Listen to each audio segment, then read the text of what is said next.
প্রিয় বন্ধুরা, আজ আমরা আপনাদের মাঝে হযরত আসিয়া রাদিয়াল্লাহু তাআলা আনহার জীবনের অসাধারণ ঘটনা বর্ণনা করব, যিনি ছিলেন ফেরাউনের স্ত্রী।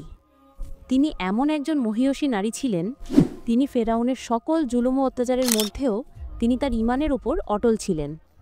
তিনি সত্যের পথেও অবিচল থেকে আল্লাহ রব্বুল আলামিনের ইবাদত করতেন এবং আল্লাহর কাছে দোয়া করতেন সকলের জন্য সব সময়। এই গল্পটি তার অটল ঈমান, ত্যাগ ও আল্লাহর প্রতি অগাধ ভালোবাসার অবশ্যস্মরণীয় একটি উদাহরণ। আসুন ভিডিওতে একটি লাইক দিয়ে ভিডিওটি শুরু করা যাক। মিশরের রাজপ্রাসাদে সবাই ভয় পেত ফেরাউনকে। সে ছিল সবচেয়ে অহংকারী শাসক। সে নিজেকে ঈশ্বর দাবি করত।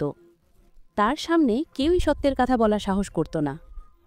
কিন্তু সেই প্রাসাদের ভেতরেই ছিলেন একজন নারী, আসিয়া, ফেরাউনের স্ত্রী। সবার কাছে তিনি ছিলেন রানী, কিন্তু আল্লাহর কাছে ছিলেন ঈমানের দাসী। আসিয়া প্রথমবার যখন নবী মুসাকে দেখলেন, তার অন্তর ভরে উঠল আলোতে। তিনি বুঝলেন সত্যের পথে ডাক এসেছে। তিনি গোপনে আল্লাহতে বিশ্বাস আনলেন। ফেরাউন খবর পেয়ে গেল।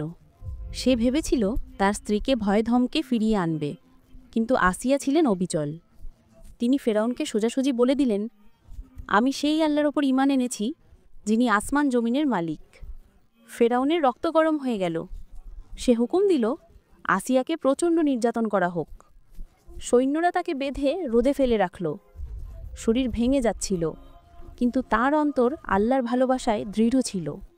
এই যন্ত্রণার মাঝেও তিনি দোয়া করলেন, হে আমার প্রতিপালক, তোমার কাছে আমি জান্নাতি একটি ঘর চাই। আমাকে ফেরাউন ও তার কাজকর্ম থেকে বাঁচাও। আল্লাহ তার দোয়া কবুল করলেন। নির্যাতনের শেষ মুহূর্তে আসিয়া তার চোখের সামনে জান্নাতের ঘর দেখতে পেলেন। তার মুখে তখনও হাসি, আর সেই হাসির মাঝেই তিনি শহীদ হলেন। আজ কোটি কোটি মুসলমান আসিয়ার নাম শ্রদ্ধাভরে উচ্চারণ করে, কারণ তিনি শিখিয়ে গেছেন সত্যির জন্য কষ্ট সহ্য করা মানেই আল্লাহর কাছে সবচেয়ে বড় পুরস্কার অর্জন করা।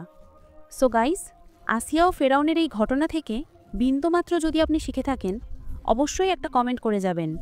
এবং এরকম ইনফরমেটিভ শিক্ষণীয় ভিডিও পেতে আমাদের চ্যানেলটিকে সাবস্ক্রাইব করে পাশে থাকা বেল আইকনটি অন করে রাখুন, সবার আগে নতুন ভিডিও নোটিফিকেশনটি পাওয়ার জন্য। ধন্যবাদ।